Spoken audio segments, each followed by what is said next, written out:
Picture a room the size of a cathedral, but instead of God, it's stuffed with iron. Now fill it with 40,000 spinning threads, a fog of white cotton dust so thick you can taste it, and 300 bodies moving between machines that don't care whether you have 10 fingers or 9. Add the heat of a July afternoon trapped under a low ceiling, the smell of whale oil dripping off overheated axles, and a noise so constant it stops being noise and becomes something closer to weather. That's Manchester in 1850, the richest manufacturing city on earth, a place where a merchant could make more money before lunch than a spinner would see in a decade, and where a child of 9 could lose an arm before the church bells finish striking 8 in the morning. We're going back there tonight. Not as tourists standing outside a preserved mill building with a little plaque. We're living it, one day. One Monday, which, if you ask anyone who worked a Lancashire cotton mill in the middle of the 19th century, was not simply the first day of the week. It was the day the machines killed the most people. Nobody wrote that down in the history books they gave you in school, but the mill surgeons kept records, and the records don't lie. Mondays were worse. We're going to find out exactly why. So, I make these history stories, and I genuinely don't know if you're drifting off around the part where I describe the smell of machine grease, or if you're one of those people who's wide awake taking notes on 19th century industrial injury statistics. Either way, that's fine. Subscribe if you feel like it. Get comfortable or don't, since where we're going, nobody gets comfortable. Here we go. Your eyes open into a darkness that has weight to it. For a moment, maybe half a second, you don't know where you are, and that half second is the only peaceful part of your day. Then it comes back. The aches first, before the smell even. A dull throb behind your kneecaps, the kind that lives there permanently now, that you've stopped mentioning because mentioning it never changed anything. Then the smell arrives, layer by layer, the way it always does. Cold smoke, seeping up through the floorboards from the room below, where 4 other bodies are already stirring. Damp wool, because your blanket never really dries in a Manchester winter, it just gets a little less wet. The sourness of the mattress ticking, straw gone soft and faintly rotten from years of sweat. And underneath everything, cotton dust. It's in the walls of this room. It's in your hair. It got into your lungs sometime around your 11th birthday, and it has never once left. Welcome to Ancoats, Manchester, in the year 1850, on a Monday morning in the coldest hour before dawn, when the only light in the entire court comes from a single tallow candle burning in a window 3 doors down, where somebody's wife is boiling water for tea nobody can afford to waste on anything but the man of the house. There's a particular texture to this darkness that you've come to know the way you know the shape of your own hands. It presses close, the cold making it feel almost solid, and beneath your body the straw mattress has gone lumpy in the places where it's been slept on too many nights without turning, so that your hip finds a hollow it's found every morning for months. Somewhere below, a baby is crying, thin and exhausted, the particular cry of an infant who's given up expecting anyone to come, and beside that sound, fainter, the scrape of a shovel against a grate as someone tries to coax a little more heat from a fire that's mostly ash. Ghostly. A cartwheel groans somewhere out on the main road, iron rim on frozen cobble, and further off, so faint you could imagine it, a dog barks twice and stops. You're lying on a straw mattress on the floor of a room 9 feet by 7, shared with your mother, your 2 younger sisters, and a lodger named Walsh who pays 4p a week to sleep in the corner nearest the door, because the corner nearest the fire costs 6. The room sits above a cellar dwelling where an Irish family of 7 live below street level in conditions your mother calls a disgrace, which is a strange thing to hear from a woman who shares one chamber pot with 5 other people. Your name is Thomas Whitfield. You are 12 years old. You have worked in Duncan's mill on Oldham Road since you were 8. First as a scavenger, crawling beneath the moving machinery to gather loose cotton, and now, for the past year, as a half-timer at the spinning frames, which sounds like a promotion and mostly isn't. The bells of St. Michael's are already ringing somewhere beyond the rooftops, thin and flat in the cold air, calling nobody to prayer at this hour, just marking the fact that it's 5:30 and the working world expects you to be moving. Your body does not want to move. Every Monday it doesn't want to move, and it took you a long time to understand why Monday was worse than any other day, why your legs felt heavier and your eyes felt grittier on this particular morning than on a Wednesday or a Thursday when you had already been broken in by several days of work. It isn't laziness, it's the opposite of rest. Sunday, your one day free of the mill, is not a day of ease. Sunday is washing day for half of Ancoats, which means the little yard behind your court is full of steam and lye soap, and your mother scrubbing shirts against a washboard until her knuckles crack and bleed, and you and your sisters hauling water buckets up from the standpipe at the end of the street. 40, 50 trips because there's no water closer and no water cheaper. By Sunday evening your arms ache worse than after 6 days at the frames. Sunday is also the only day men like Walsh have to drink themselves numb after a week of 13-hour shifts, and Sunday night in this court means shouting through the walls, sometimes a fist against a door, sometimes worse. You don't sleep well on Sunday nights. Nobody in this court does. And so, Monday morning arrives on top of a body that never actually rested, dragging you back into a room full of moving iron with your reflexes already a half-second slow. That half-second matters more than anything else in your life, though you won't fully understand how much until later today. You sit up. Your mother is already at the small hearth, coaxing a fire out of coal dust and a few precious lumps, because coal costs money, and money is the one thing this room never has enough of.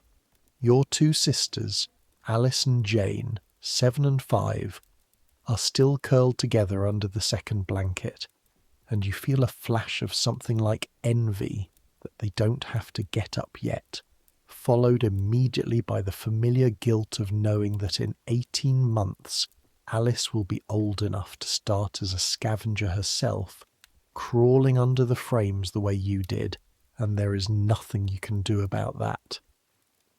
"Up, Thomas," your mother says without looking at you. Her voice has the flatness of someone who has said the same 2 words at the same hour for 4 years running. Bell goes in 3/4 of an hour. The floor is cold under your bare feet, cold enough that you feel it climb up through the soles into your ankles. You find yesterday's clothes by touch, since the candle stub your mother lit gives off barely enough light to see her hands, let alone yours. A shirt gone grey-brown from cotton dust that never fully washes out. Trousers with a patch at the knee your mother sewed from an old flour sack. No stockings, because stockings wear through in a month at the mill and there's no replacing them until quarter day. Clogs, wooden-soled, iron-clasped, the only footwear that survives a mill floor slick with machine oil and cotton waste. And even these are a size too small because they were your cousins before they were yours, and there was no money to buy new ones when your feet outgrew them. Your clothes are where you left them, folded loosely on the floor beside the mattress since there's no chair or hook to spare in a room this crowded. A rough cotton shirt that's seen better days, its collar gone soft and grey no matter how many times your mother scrubs it. A small tear near the shoulder seam she's mended twice already, and will likely need to mend again before the month's out. trousers with a patch at the knee sewn from an old flour sack. The coarse weave of the patch rougher against your skin than the trouser fabric itself, something you notice for the first 10 minutes of every shift, and then stop noticing entirely once your hands are occupied. No stockings, because stockings wear through in a month at the mill, and there's no replacing them until quarter day, which means your bare ankles will be raw with cold again by the time you reach the mill gate. A small, familiar discomfort you've learned to simply absorb along with everything else. Clogs, wooden-soled, iron-clasped, a size too small because they were your cousins before they were yours, and you can feel your toes pressing against the front of them as you pull them on. A dull pressure that will ache faintly by midday and more sharply by evening. You splash your face with water from a jug that has a skin of ice on it. The cold bites and wakes you up more thoroughly than the walk to the mill will. Breakfast is bread and a scrape of treacle, eaten standing, because there are 3 of you and 1 stool. Your mother hands you a small cloth bundle for later, your dinner, which today is bread again, and a sliver of cheese so thin you can nearly see through it. You've learned not to think about food between meals, because thinking about it only makes the ache in your stomach louder, and there's nothing to be done about the ache until the dinner bell, regardless of how loudly you think about it. Outside, the court is already full of movement, doors banging, feet on cobbles, a woman 2 doors down cursing quietly as she tries to get a coughing infant settled before she leaves for her own 12-hour shift at a different mill. The air outside smells different from the air inside, but not better. Coal smoke has settled over the whole district overnight, a low grey blanket that never fully lifts even at midday, and mixed into it is the specific reek of the Irk, this small river that runs black through this part of the city, thick with dye waste and sewage and God knows what else from the tanneries upstream. You've never seen the Irk run any other colour than black, and you were born only a half-mile from its banks. Frost has crept across the cobbles overnight, thin and treacherous under a layer of coal grime that never quite lets it turn properly white, the way frost does in the picture books your old Sunday school master once showed you. It crunches faintly under your clogs, and more than once on this walk you've felt a foot slide unexpectedly on a patch gone slick with ice. Your arms shooting out for balance, your heart lurching for a half-second before your feet find their grip again. Today is no different, and you feel the small jolt of it early on, a warning, though you don't yet know to call it that, of exactly how much your body's balance and timing have been quietly eroded by yesterday's exhaustion. The walk to Duncan's mill takes 11 minutes if you go quickly, which you always do, because arriving late means one of 2 things. Either the overseer locks the gate and you lose the whole morning's wages, over 3p gone in an instant for a lock on a door, or worse, you get in but you get fined. 6p deducted from your pay for the week, an amount that in your household means the difference between having tea with sugar in it or having no sugar at all. The streets are full of others doing the same walk. Men, women, children, all moving in the same direction as if pulled by some invisible current. None of them talking much, all of them wrapped in whatever coats and shawls they own, breath fogging in the cold. You fall in beside a boy named Sam Kettle, who scavenges at a different frame in the same room as you, and neither of you says much beyond a nod. It's too early and too cold for conversation. You can hear, even from 3 streets away, the deep mechanical thrum of the mills already starting up, the ones that run overnight shifts or that fire their boilers an hour before the day workers arrive. A sound like the whole city has something enormous and metal for a heartbeat. Duncan's mill rises up out of the grey morning like a cliff face, 6 stories of blackened brick with rows of small windows that never seem to let in quite enough light. It was built 14 years ago by a man named Josiah Duncan, who started as a warehouse clerk and now owns 3 mills and a house out in the cleaner air of Cheetham Hill, a house you have never seen but have heard described by an older spinner who once delivered a message there. A house with actual grass around it and curtains that don't turn grey within a month of hanging.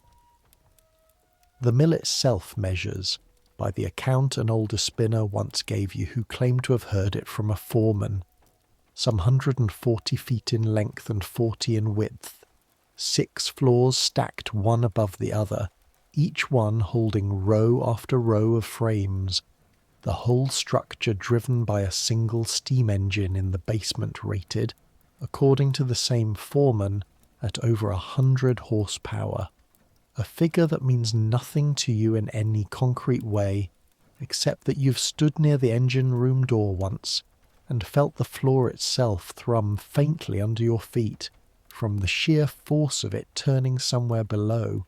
Duncan built it in the year you were born, 1836, on the strength of money made partly from his own early years as a clerk counting other men's cotton bales, and partly, the older hands say, from a marriage into a family that already had capital to spare. He is, by the account of anyone who's worked here more than a season, not the worst of the district's mill owners, not given to the kind of casual cruelty some others are known for. But he is also, in the 4 years you've worked beneath his roof, a man you have seen with your own eyes perhaps 5 times, always from a distance, always moving quickly through the mill yard toward his own private office, with a clerk trailing him carrying papers, never once pausing to look at the floor where several hundred people spend their entire waking lives turning his raw cotton into the thread that makes him, each year, considerably richer than he was the year before. The district itself has a name, Ancoats, and you learned once, from a schoolmaster who ran a free Sunday class you attended twice before the mill schedule made attending impossible, that the word likely comes from the old phrase, one cot, a single dwelling that stood here alone before the mills arrived and the population followed them, thousands upon thousands of people pouring in from the countryside and from Ireland across the water, drawn by wages that sounded enormous compared to farm labour, until you actually tried living on them in a city where rent and coal and bread all cost more than anyone back in the villages could have imagined. Duncan's mill itself has stood on Oldham Road for only 14 years, which sounds like a long time until you consider that the street it sits on is centuries older, a route that farmers once used to drive cattle toward the old town centre, long before anyone dreamed of building 6-story brick monuments to steam power along its length. Your grandfather, had he lived to see it, would have remembered this stretch of road as fields and hedgerows. You have never known it as anything but brick and smoke and the low, constant thrum of machinery that seems, some mornings, to vibrate up through the very cobblestones under your clogs. The crowd thickens as you get closer to the mill gates, and you fall into the particular rhythm of navigating it that every mill child learns within their first month of working here. You keep your elbows in, you watch the ground for the worst of the mud and the standing puddles that never fully drain from streets with no proper camber to them. You duck around a hand cart loaded with raw cotton bales being hauled toward the mill's receiving yard by a man leaning nearly horizontal with the effort of it, his boots slipping slightly on cobbles slick with yesterday's rain. You step around a woman selling hot potatoes from a covered can, her voice cutting through the general noise with the practiced pitch of someone who's been shouting the same 3 words every morning for years. Hot taters, penny each, though you've never once had a spare penny at this hour to test whether they're any good. Further along, a rag-and-bone man pushes a cart heaped with things nobody wanted anymore. Old boots, twisted metal, a chair with no seat, calling out his trade in a voice gone hoarse from years of the same 3 words repeated on every street he passes. A girl not much older than Alice sells matches from a tray strung round her neck, her feet bare on the frozen cobbles despite the cold, and you've never once seen her wearing shoes in all the mornings you've passed her at this same corner. Somewhere close by, a baker's boy hurries past with a basket of rolls balanced on his head, steam still rising faintly off them into the cold air, a smell that reaches you for 2 or 3 steps and then is gone, swallowed by coal smoke and mud, and the general reek of a street that never gets properly cleaned. A dog, thin and quick, darts between legs, chasing something only it can see, and somewhere behind you a cart driver curses at a knot of children who've drifted too far into the roadway, his horse snorting and stamping, unhappy at being made to slow. This is the ordinary chaos of a mill morning, repeated with only minor variation on every working day of the year, and you barely register most of it anymore. Your attention narrowed down to the single practical question of whether you'll reach the gate before it locks. The mill yard is already crowded when you arrive, several hundred workers converging on the same set of doors, and above the din you hear the first bell ring, a hard metal clang that means the gates will lock in exactly 10 minutes. You move faster. Everyone moves faster. There's a kind of controlled panic that runs through a mill yard in those 10 minutes, a shared understanding that being on the wrong side of that gate when it locks means real hunger this week, not the abstract kind. And you push through the crowd with Sam at your heels, up the worn stone steps, through the door, and into the mill itself. The change from outside to inside is total and immediate.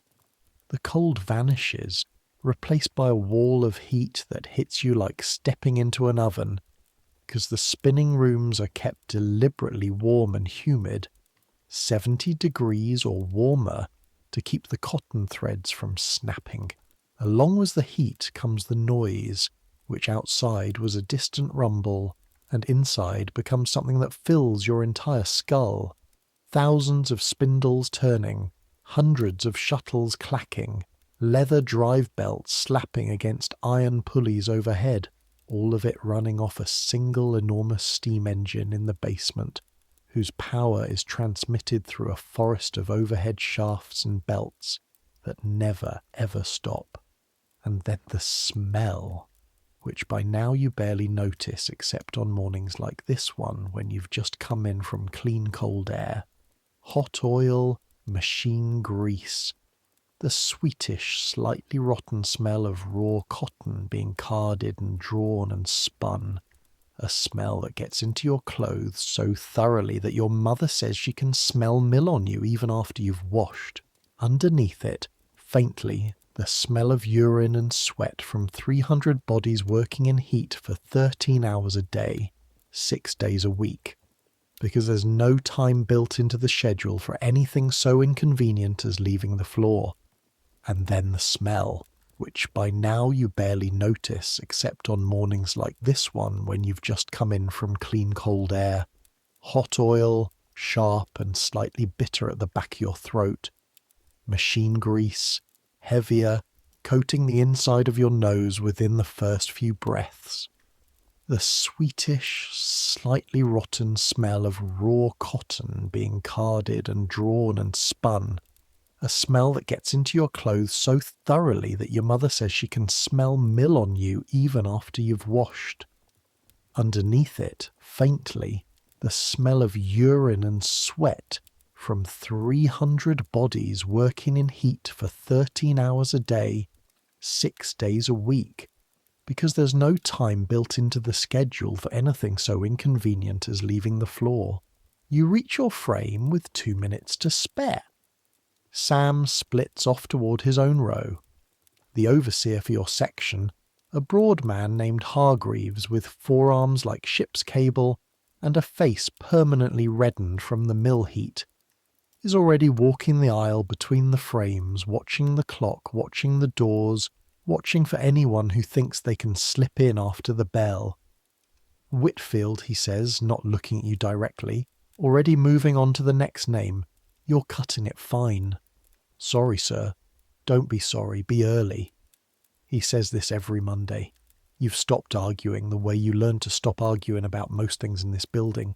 The frame you work at is a self-acting spinning mule, 40 yards long, holding hundreds of spindles that draw and twist raw cotton into thread. Your job as a scavenger, back when you were 8, was to crawl beneath the moving carriage while it was in motion, gathering loose cotton fluff and waste from the floor space beneath the machine. A space perhaps 18 inches high, filled with moving parts, while the carriage itself travelled back and forth on a track above your head, at a speed that gave you no more than a second or two of warning before it would crush anything left in its path. You still remember the first week, the way your whole body would go tight every time the carriage began its run-in, the terror of misjudging the distance, the way older scavengers told you, almost casually, about a boy 2 years above you named Dyson, who'd been caught by the carriage the year before and lost most of his scalp before anyone managed to stop the machine. You remember not sleeping properly for a month. You remember, eventually, learning the rhythm of it so well that your body moved without your mind having to think, ducking and rolling clear a half-second before the carriage reached you, over and over, hundreds of times a day. Now, at 12, you're a little piecer, working above the floor instead of beneath it, walking alongside the mule as it runs, watching for broken threads and reconnecting them with quick, practiced fingers before the machine can waste time or thread. It is, by mill standards, a step up. It is also, by mill standards, still one of the most dangerous jobs in the building, because it requires you to reach into the space between the moving carriage and the fixed headstock, sometimes with the machine still in partial motion, to catch a snapped thread before it's lost. Your hands know the work. That's the strange thing about this job, the thing nobody outside the mill would understand. Your hands, 12 years old, know exactly how far they can reach into moving machinery and still come back whole, know the precise fraction of a second in which it's safe to lean in, and the fraction of a second in which it isn't. This knowledge lives in your fingers and your wrists more than in your conscious mind, which is exactly why Mondays are dangerous, because that knowledge, that fine split-second calibration, depends entirely on a body that's rested and alert. And on Monday mornings, after a Sunday of hauling water and losing sleep to shouting through thin walls, your body is neither. Before any of that, though, there's the machine itself to understand properly, the way you understand it now after 4 years around it, though nobody ever sat you down and explained it in words. A self-acting mule is not one machine so much as a marriage of two separate systems bolted together and made to move as one. The fixed headstock at one end houses the spindles, hundreds of them, thin steel rods that spin at a speed too fast for the eye to properly follow, each one drawing out and twisting a single fine thread of cotton. The carriage, the great rolling frame that travels back and forth on iron rails set into the floor, carries the roving, the loosely twisted rope of raw cotton fed in from the carding room upstairs, and as it rolls outward, away from the headstock, it draws that roving thinner and thinner, stretching it into thread even as the spindles spin it tight. The whole apparatus runs on a rhythm as regular as breathing, out and in, 40 yards of travel each way, dozens of times an hour, hour after hour, day after day, the carriage never once varying its pace for any reason a human body might have. Not fatigue, not grief, not a boy's hand reaching a half-second too slow. The first bell for work rings at 6. The mule frames along your row shudder and begin to move, one after another, the whole room filling with a rising roar as 300 machines wake up together. Your row's overseer signals, and your mule starts its first run, the carriage rolling smoothly outward on its rails, spindles spinning, thread drawing out fine and taut from the raw cotton roving. You watch it the way you've watched it 10,000 times before. Your eyes track along the row of threads, looking for the telltale slack or snap that means a break. Within the first 20 minutes, 3 threads go. You catch each one, moving in, pinching the broken ends together with a quick roll of your fingers that retwists them into a single strand, moving out again before the carriage returns. It's rhythmic, it's almost soothing, in a terrible way, the same motion over and over, thousands of times a shift. By 8 o'clock the room has fully woken up around you. Steam hangs thick near the ceiling. The overseers walk their rounds. A woman 2 frames down, a spinner named Betty Cross, who's worked this mill for 11 years, calls something to her neighbour over the noise, and you can't hear the words, but you can see her laugh, a small bright thing in all that grey and iron. At 8:30, it happens for the first time. You feel your own foot catch slightly on a raised floorboard, the kind of stumble that on a Wednesday you'd have corrected in an instant without thinking. But this morning your reaction is a half-beat slow, and you feel your shoulder brush the edge of the carriage rail as it slides past. No harm done. A bruise maybe, tomorrow. But your stomach drops all the same, because you know, the way you know the weather is about to turn, that your body is not where it needs to be today. You force yourself to focus harder, to plant your feet more deliberately, to watch the threads with a concentration that by midday will leave your eyes aching and dry from strain. Hargreaves, the overseer, walks past twice an hour, watching not just for broken threads, but for anyone slowing down, anyone who looks like they might be tempted to lean against a post for half a second's rest. There is no chair for you. There is no moment in a 13-hour shift when sitting is an option. If you need to relieve yourself, you ask permission, and permission is not always granted quickly, and more than one child in this room has wet themselves rather than risk the fine for leaving the floor without leave. Somewhere around 10 o'clock your own hands betray you for a second time that morning, though nothing comes of it beyond a fright. A thread snaps close to the carriage rail, closer than you'd like, and you find yourself reaching for it a fraction late, the way you did with your shoulder earlier, your fingers closing on the broken end at nearly the same instant the carriage begins its return. Close enough that you feel the draft of its passing against the back of your hand as you snatch it clear.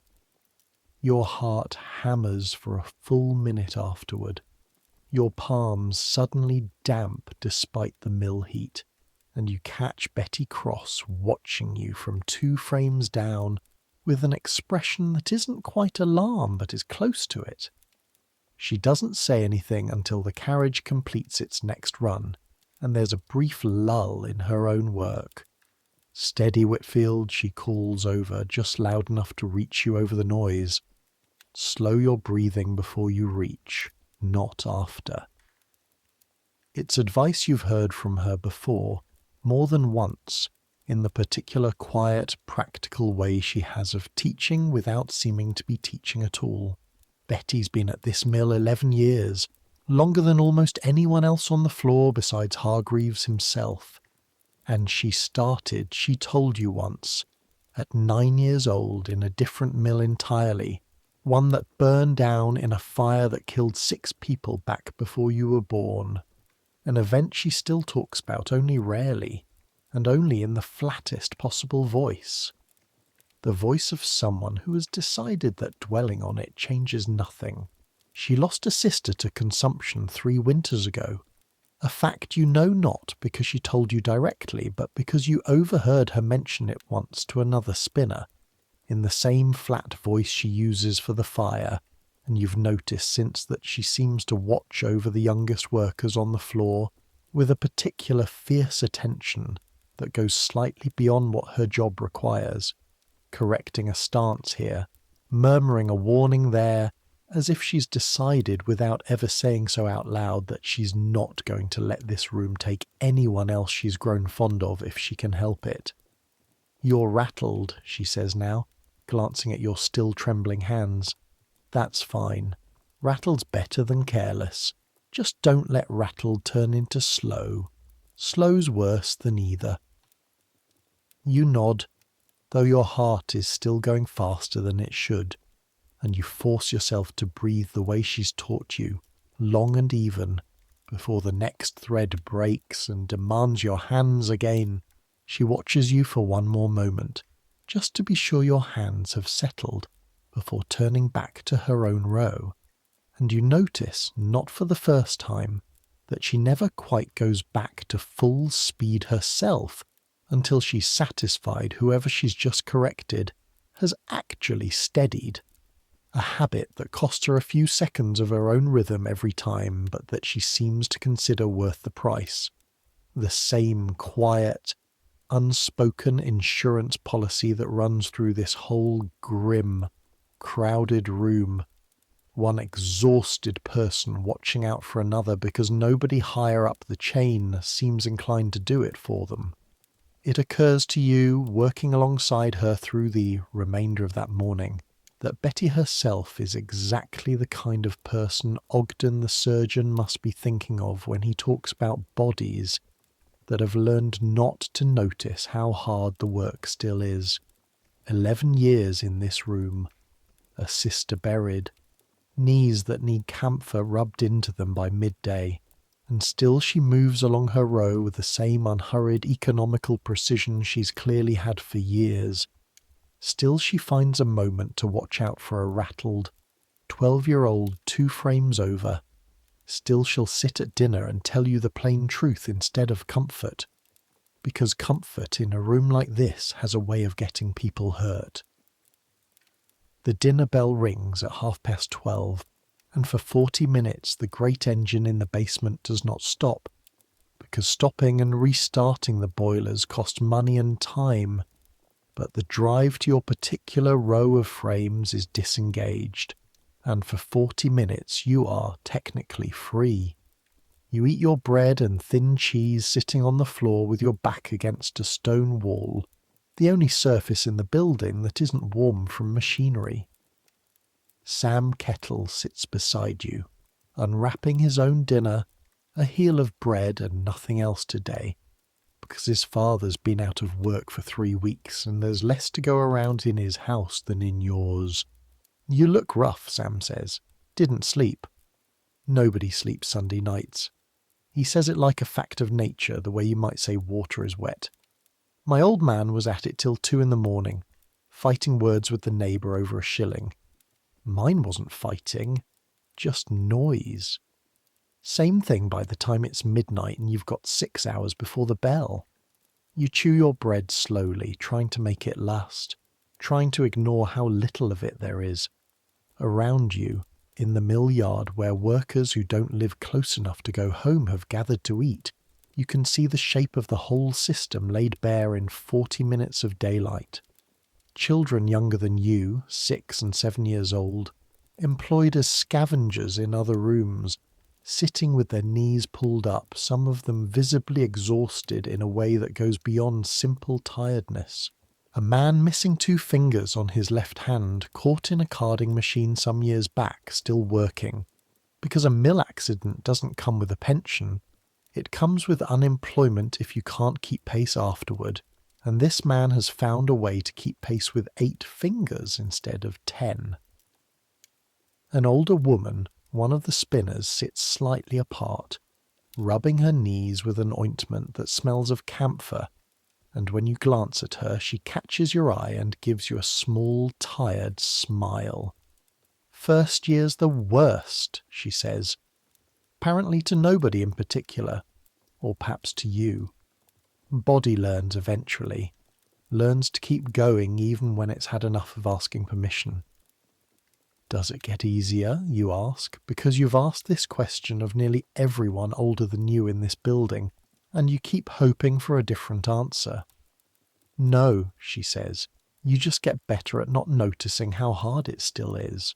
That's not comfort exactly, but it's honest, and you've learned that honest is worth more than comfort in this place. A few feet away, two grown spinners are arguing in the low, resigned way of men who've had the same argument many times before and don't expect it to go anywhere new today either. One of them, a broad-shouldered man named Higgins, who you know mostly by reputation as someone who's never afraid to say aloud what everyone else only mutters, is jabbing a finger toward the mill's brick wall as though Josiah Duncan himself might be standing just behind it. "Cotton price is up again," Higgins is saying. "Third time this year. You think our wages go up to match it? Not a farthing. Go straight into his pocket and straight out again into whatever he's building next." "He's got costs too," the other man says without much conviction. The way you argue a point you don't fully believe just to keep a conversation moving. "Costs." Higgins spits the word out like it tastes bad. "His costs are coal and cotton and men like us. 2 of the 3 he can buy cheaper if the market allows it. Guess which one he never has trouble finding a supply of." "Careful," the other man mutters, glancing toward where Hargreaves is making his rounds near the yard gate. "Man's got ears everywhere." Higgins lowers his voice but doesn't stop entirely. "I'm not saying anything Ogden the surgeon hasn't written in his own ledger 100 times over. Just saying it plain instead of writing it down where nobody with power to change it will ever read it." You listen without joining in, the way you've learned to listen to most grown-up arguments in this building, absorbing the shape of the grievance without offering an opinion that might get you noticed by the wrong person. But you find yourself agreeing with Higgins more than you'd say out loud, thinking of Josiah Duncan's house on Cheetham Hill, with its grass and its clean curtains, built brick by brick from exactly the kind of arithmetic Higgins is describing.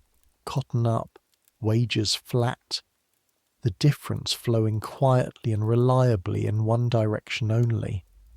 On your way back to your row after dinner, you take the long way round, the way you sometimes do when there's a spare minute, past the carding room on the floor below, where the raw cotton first gets combed and drawn into the loose roving that eventually feeds your own frames upstairs.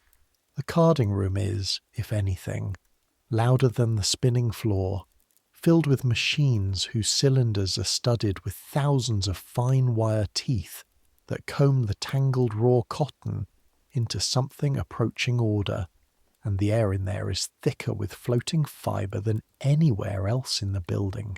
A visible haze of white that catches the light from the high windows and drifts slowly downward, no matter how still the air otherwise seems. A boy named Crabtree works as a doffer in that room, a year or 2 older than you, whose job is to pull the full bobbins off the machines and replace them with empty ones dozens of times an hour, a task that requires reaching in close to moving rollers with a speed and confidence that took him, he told you once, the better part of a year to properly develop. He's missing the top joint of one finger himself, an injury from before you knew him, and he wears it the way most mill children eventually wear their scars, without particular drama, simply as a fact about his hand that happens to be true.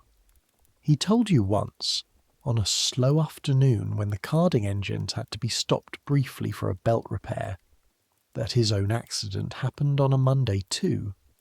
a detail he mentioned almost as an afterthought, the way you might mention what the weather had been on some other unremarkable day, though you noticed even then that he said it a little too carefully, a little too practiced, the way a person recites a fact they've had to make peace with by repeating it. So often it stops drawing blood. Doesn't hurt any more if that's what you're wondering, he'd said, holding the shortened finger up without being asked, turning it slightly in the grey light from the high windows. Hasn't hurt in years.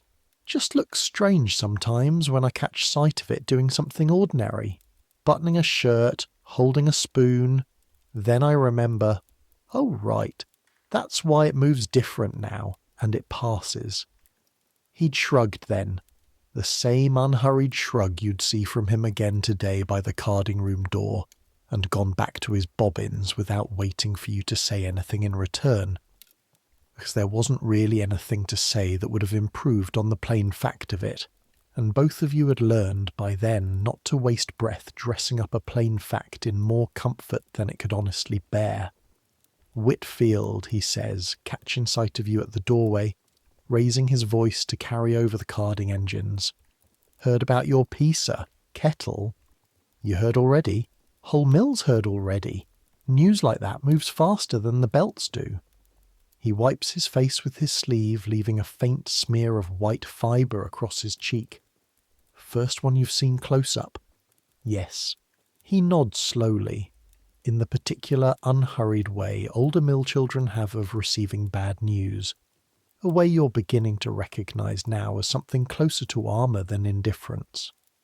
You'll see worse before you're my age, if you stay in this trade.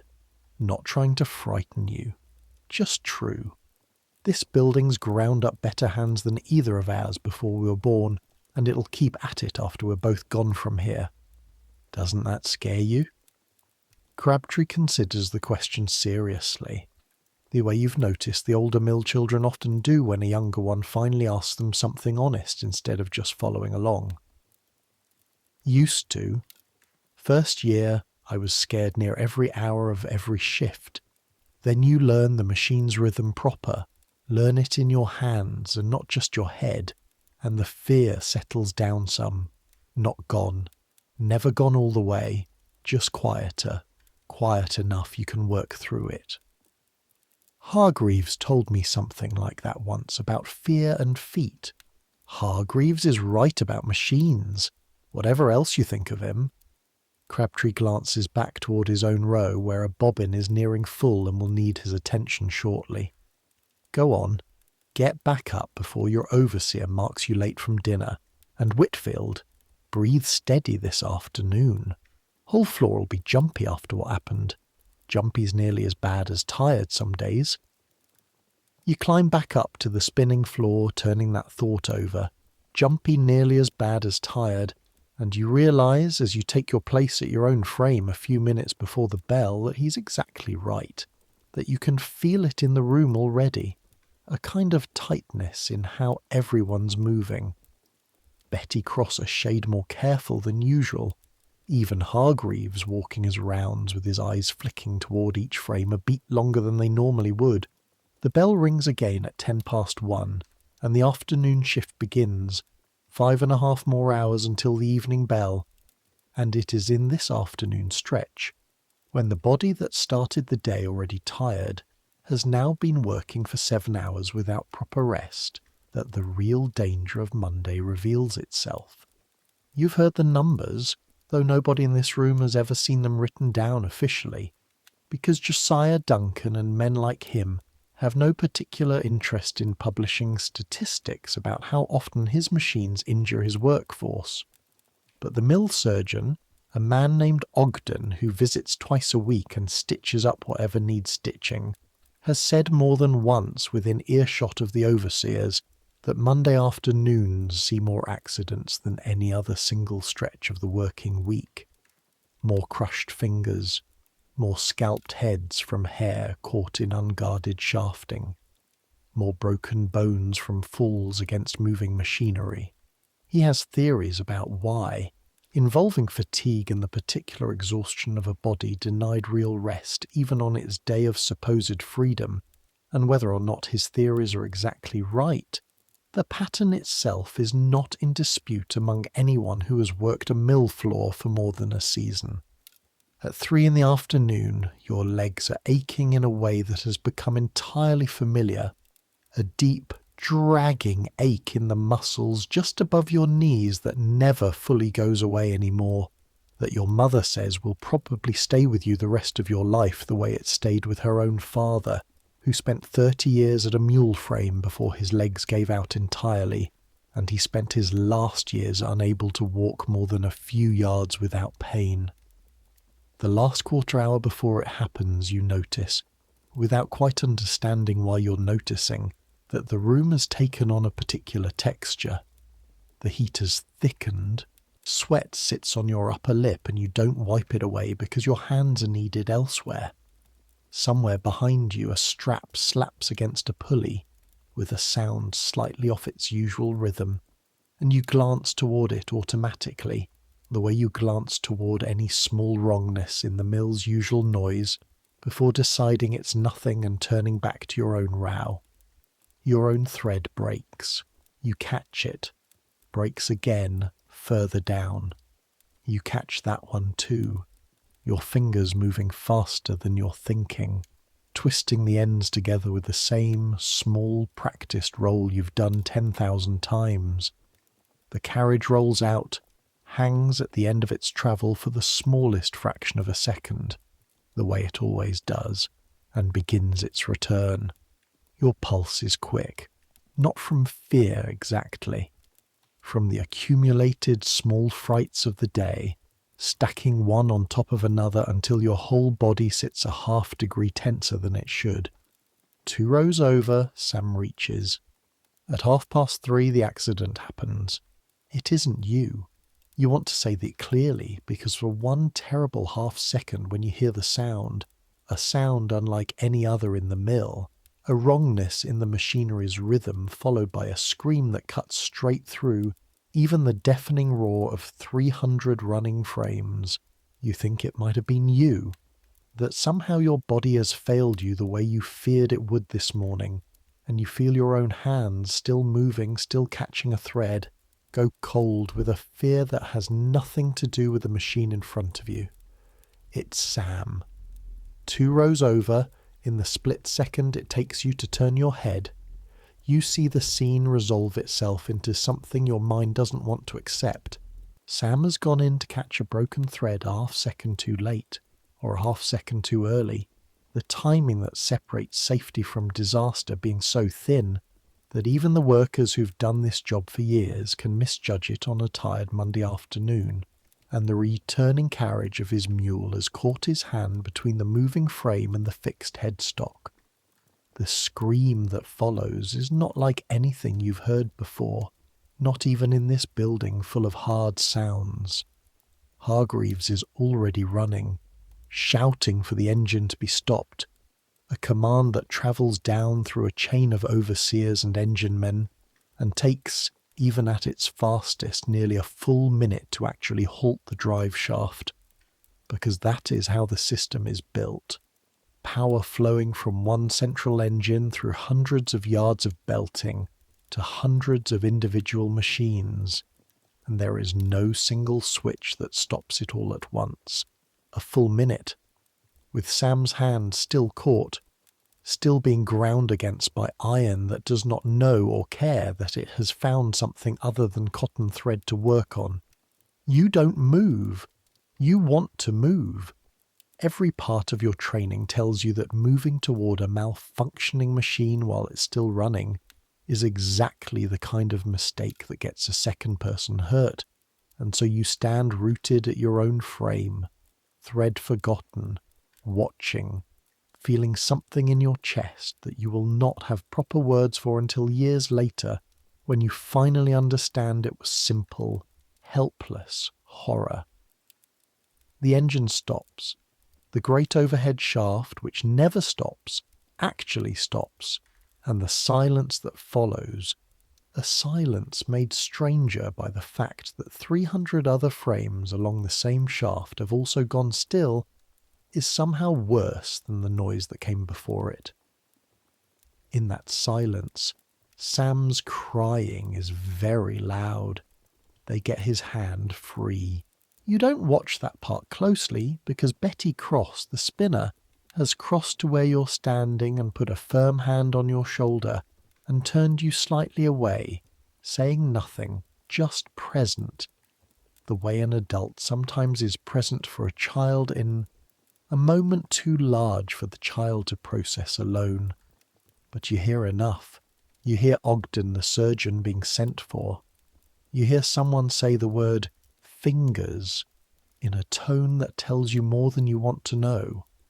You hear Hargreaves, to his credit, not shouting at Sam, not blaming him, just working quickly and calmly to get a tourniquet applied from strips of someone's shirt, because there is no proper medical kit kept on the mill floor. There is only whatever the workers themselves can improvise in the moment. Sam is carried out on a door taken off its hinges because there's no stretcher either, and the last thing you see of him that day is his face, white and shocked and very young, 12 years old, exactly like you, disappearing through the mill gate toward the infirmary, his remaining hand still shaking uncontrollably. For a long moment after the gate swings shut behind him, the whole room seems to hang suspended, 300 people standing motionless at their silent frames, nobody quite willing to be the first to speak into a silence that feels, for just that one strange minute, almost sacred, before the ordinary business of the mill reasserts itself and the moment passes, swallowed back into the building's relentless forward motion the way everything eventually is. The engine restarts within the hour. There is, a law now, only 3 years old, that was supposed to change some of this. Parliament passed what people call the 10 Hours Act back in 1847, after years of men and women marching and petitioning and giving testimony about exactly the kind of thing that just happened to Sam, limiting the hours that women and children under 18 can be made to work in a single day. You've heard the older hands talk about it sometimes, with a bitterness that surprised you the first time you heard it, because you'd assumed, when you first learned of the law, that it must have made things better. It has, a little. Your own shift is shorter than your mother's father's would have been 30 years ago, back when 12, 14, even 16 hours in a single stretch wasn't unheard of. But Betty Cross told you once, in her flat, unsentimental way, that plenty of mill owners found ways around the spirit of the law, even while obeying its letter, running what they call relay shifts, moving children between different tasks and different rooms throughout the day, so that no single stretch of any one job technically exceeds the legal limit, while the total hours a child spends inside the mill walls, moving from task to task, add up to very nearly what they always did. Duncan's mill runs something close to this system, and though you and Sam are both, technically, working within the letter of what Parliament allows, the practical exhaustion of a full day inside that building hasn't changed nearly as much as the law's supporters back in London probably hoped it would, none of which changes what happened to Sam's hand this afternoon, or the fact that the machine responsible for it was running at exactly the pace the law permits, on exactly the schedule the law permits, with exactly the guards, or lack of them, that the law permits. The 10 Hours Act says nothing at all about fencing and a moving carriage rail, says nothing about the particular danger of a Monday morning body reaching into a gap that a rested Tuesday body would have judged more safely. Laws, you're beginning to understand, tend to address whatever the men writing them can be persuaded to notice, and a boy's fractional slowness on an exhausted Monday afternoon is not the kind of thing that shows up easily in a petition or a parliamentary report, however real its cost turns out to be on an actual mill floor. The engine restarts within the hour. This is the part that, even now, even having grown up inside this system, makes something in you go cold every time it happens. The work does not stop for what happened to Sam. Cannot stop because Josiah Duncan has orders to fill and a shareholders report to justify.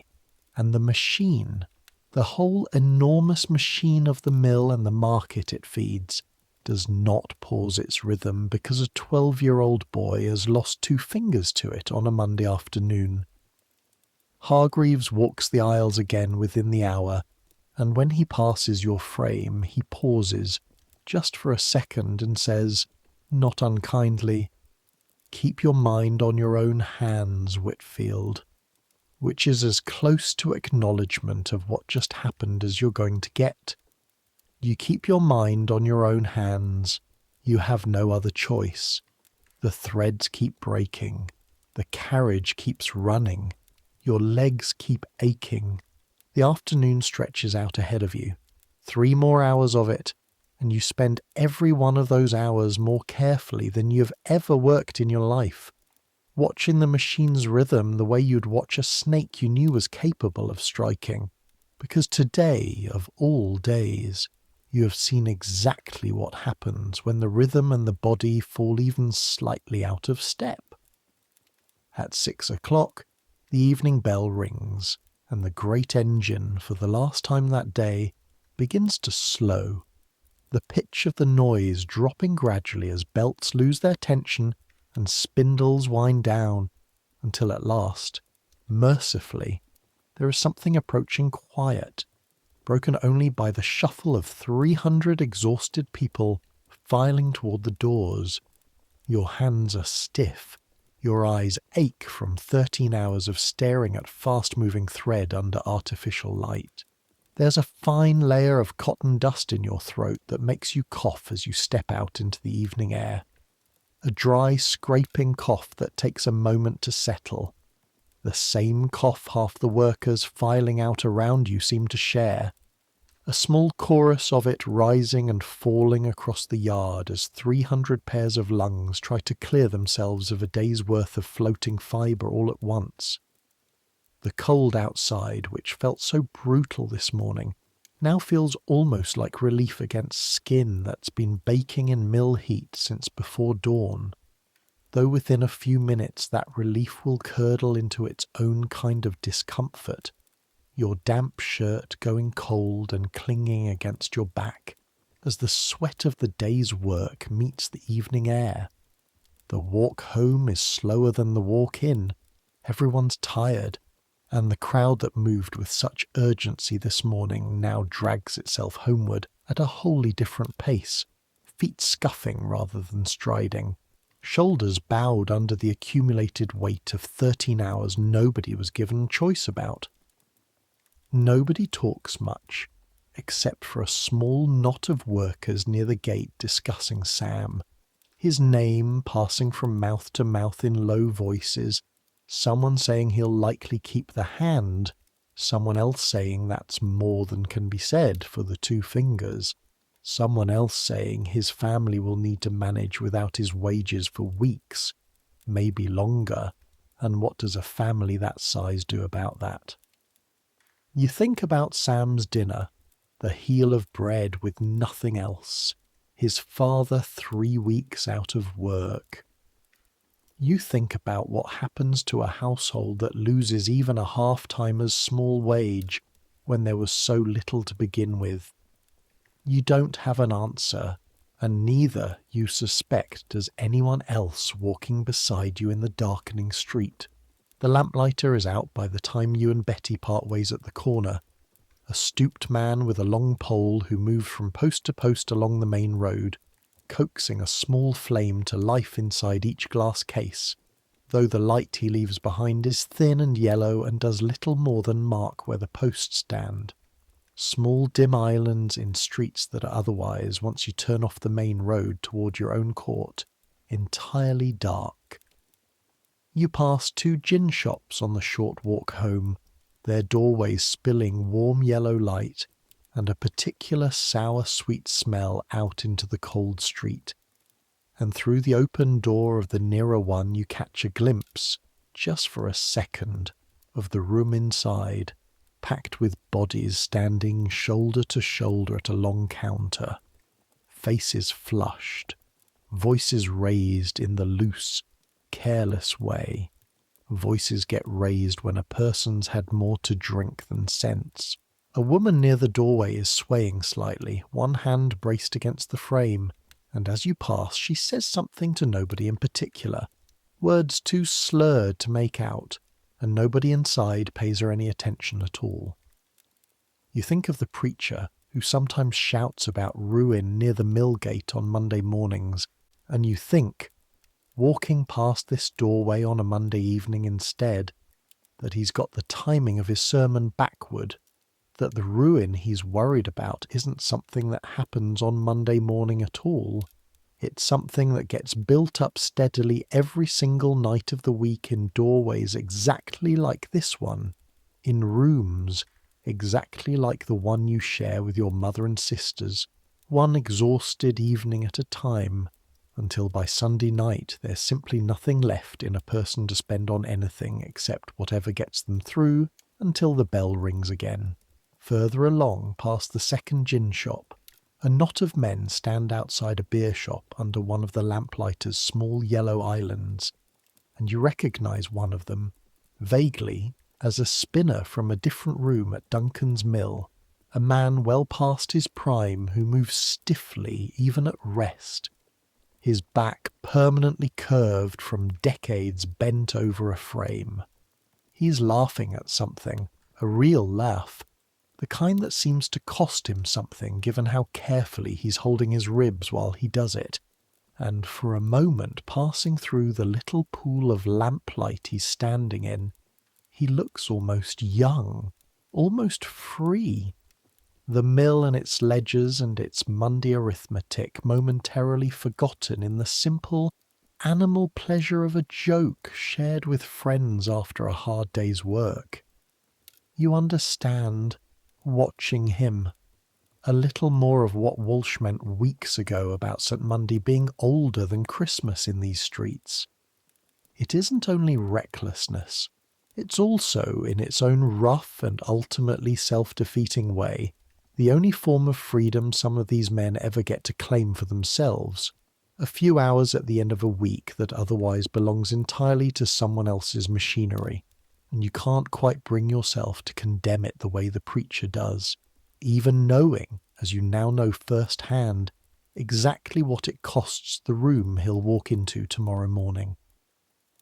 At home, your mother's managed a fire and a pot of thin potato soup, and the warmth of the room after the cold walk feels like the finest luxury you can imagine, though you know, in some other part of your mind, that this room with its damp walls and its single candle would look like poverty itself to anyone who lived in a house like Josiah Duncan's out in Cheetham Hill. "You're pale," your mother says, ladling soup into a chipped bowl. Sam Kettle got his hand caught. Her hands go still for a moment over the pot. She's heard this kind of news before, more times than either of you could count, and you watch something pass across her face, not shock exactly, more like the particular weariness of someone confirming a fear they carry every single day her children walk through that mill gate. Bad? 2 fingers, maybe worse. She doesn't say anything else for a moment. Then she sets the bowl in front of you and says quietly, "Eat your supper," which is not comfort exactly, in the same way Betty Cross's words at dinner weren't comfort, but it's what there is, and you eat. Your sisters are already half asleep by the time you finish, curled together near the fire, and Walsh the lodger comes in not long after you, smelling of the mill he works at across the district, saying almost nothing, eating his own bowl of soup with the particular silence of a man who has spent his whole day making noise for other people's profit, and has none left over for himself in the evening. Walsh works at an iron foundry across the district, a trade far harder on the body in some ways than the mill, though he rarely complains about it beyond the occasional wince as he lowers himself onto his stool at supper, his back stiff from a day spent lifting and pouring and hammering in heat that makes even the mill's warm spinning rooms feel mild by comparison. He came to Manchester from Ireland 8 years ago, part of the same great wave of arrivals that filled half the cellars and courts of this district. And he doesn't talk about the crossing much, or about whatever family he left behind, beyond the occasional short remark that makes it clear there isn't much left there worth going back to. He's quiet by nature, more so than most men in the court, and your mother has told you once that she thinks the quiet isn't simply a matter of temperament, but something closer to caution, the particular wariness of a man who's learned, in a city not always kind to Irish labourers regardless of how hard they work, that saying less tends to invite less trouble. He pays his 4p a week on time, every week, without fail, and beyond that keeps mostly to himself, though he's shown you, on more than one quiet evening, small kindnesses that cost him little but mean more than he probably realises. A spare candle end when your own has burned low, a word of advice about which foundry foremen are worth working for and which ones aren't. Once, memorably, a whole penny pressed into your hand on your birthday with instructions not to tell your mother, since she'd only insist it go towards something practical, instead of whatever small foolish thing a boy might want to spend a birthday penny on. Foundries have their own version of what happens at Duncan's mill, their own particular Monday arithmetic, Walsh has told you, though the dangers there run to molten metal and heavy castings rather than spinning carriages and unguarded shafting. A man distracted or slow on a Monday morning at a foundry risks a splash of metal hot enough to burn straight through flesh in an instant, or a casting shifting wrong and crushing a foot or a hand beneath a weight no person could hope to lift off in time. He's seen his own share of accidents, he's told you, in the same flat, unwilling to elaborate voice your own mother uses for hard subjects, and he doesn't need Ogden's Ledger or Parliament's 10 Hours Act to tell him which day of the week those accidents cluster around most heavily. He knows it the same way everyone in this court knows it, the way you know it now yourself, from having lived through enough Mondays to recognise the pattern in your own aching bones. Your father isn't at the table, hasn't been at any table in this room for going on 2 years now, since a fever took him one bad winter, along with a good number of others in the district, and your mother doesn't talk about it much, though you know, from the particular way her face sometimes goes still when certain topics come up, that the missing weight of his wages is a thing she calculates every single week without ever saying the sum out loud. It's why Walsh sleeps in the corner for 4p. It's why your mother takes in mending on top of her own mill hours. It's why, in 18 months, Alice will start as a scavenger, regardless of how either of you feels about it, because the arithmetic of the household simply requires another set of small, careful hands bringing in a wage, however small that wage might be. You came to Manchester from a village outside Bolton, back when you were small enough that you barely remember it now, drawn by the same current that pulled thousands of families off the land and into the mills over the past few decades, your father having heard, the way everyone in the villages heard eventually, that a man could earn steady money in the cotton towns that no amount of farm labour back home could ever match. Your mother still talks about the village sometimes, in the rare, quiet moments when the day's work has finally stopped demanding her full attention, describing a green so different from anything Ancoats offers that you sometimes wonder if she's remembering it accurately or simply remembering the feeling of having been younger and less tired. Was it better there? you ask her sometimes, and she always gives some version of the same careful answer. Different hard, she says. Not less hard, just different. Hungrier in winter there when the harvest failed. Never any wages at all some years, only what the land gave, and some years the land gave nothing.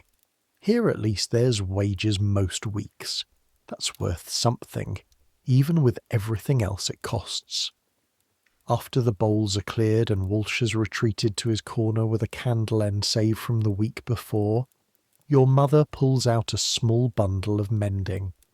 She's been paid twopence to finish for a woman 2 streets over, a torn hem and a sleeve worn through at the elbow, and works at it by the last of the firelight, even though her hands, after a full day at her own frame followed by yesterday's washing, are clearly aching in a way she's too tired to hide entirely. You watch her needle move, small and quick despite everything, and you think, not for the first time, that if anyone in this room understands the particular arithmetic of a Monday better than you do, it's her, since she's been doing this same math, in one form or another, since long before you were born to help her carry the buckets. Tonight, after supper, she asks you gently, without quite looking at you directly, what happened to Sam exactly? Wanting the details you hadn't given her the first time, and you tell her, as plainly as you can manage, watching her face carefully for the particular flicker of fear she tries to hide whenever these stories come up. The fear of a mother whose own son walks into that same room every morning at 5:30. 2 fingers, she repeats, when you finished. God help the family. Was his father back to work yet? Not that I heard. She's quiet for a long moment, staring into the low fire, and you can see her doing the same arithmetic Ogden mentioned. The same arithmetic she does every week for her own household, applied now to a family she barely knows beyond a name and a shared misfortune. I'll see if there's anything spare for them, she says finally, which you know means she'll find some way to send a loaf or a few pence over, even though there's nothing spare in this household either, because that particular kind of quiet generosity between families who have almost nothing is one of the few forms of insurance available to people like you. The understanding that today it's Sam's family and next month, God forbid, it might be yours, and the whole fragile system only holds together if everyone contributes what little they can when the worst happens to someone else. You think as you finally lie down on the straw mattress, your legs still aching, your hands still faintly trembling from the day's tension, about the strange arithmetic of it all. A week has 7 days. One is meant for rest and instead becomes a day of washing and shouting and broken sleep that leaves the body worse prepared for danger than it was the day before. 6 days are meant for work, and on the first of those 6, the tired, under-rested body walks into a room full of moving iron and asks its reflexes to be perfect anyway. You understand now, lying in the dark with your sisters breathing slow, and even beside you, something that nobody at the mill has ever explained to you directly, but that you've now watched prove itself in the worst possible way. Monday isn't dangerous because it's the start of the week. Monday is dangerous because it's the day your body pays for a Sunday that was never actually restful, in a system that was never built to let it rest, standing in front of machines that have no patience at all for the gap between what a tired body can do and what a rested one could. Somewhere beyond the thin walls of your room, the city carries on being itself. A cart rattles over cobbles a street away. A dog barks twice and falls silent. Church bells you can't quite place mark some hour you're too tired to count. You think about Sam, somewhere in the infirmary tonight, his hand bandaged, his family already doing the same arithmetic you were doing a moment ago, wondering how many weeks of wages a half-timer's fingers are worth, wondering how the household manages until he can work again, if he can work again the same way. You think about the woman at dinner, rubbing camphor into knees that have 30 years of millwork ground into them, telling you the truth instead of comfort, that it doesn't get easier. You only get better at not noticing. You think too about the small stubborn fact that you're alive tonight, and Sam is alive tonight, and that both of those facts, on a day like today, were not guaranteed. You think about your own half-second slip against the carriage rail this morning, the one that's came to nothing, the one that could just as easily have been you carried out on a door taken off its hinges. The candle has long since burned out. The room is dark, properly dark, the way only a room with no streetlight and no moon showing through a single small window can be dark. Your mother's breathing has settled into the slow rhythm of sleep. Walsh, in his corner, has begun to snore quietly, almost apologetically, the way a man snores when he's spent his whole life trying not to take up more space than he's paid for.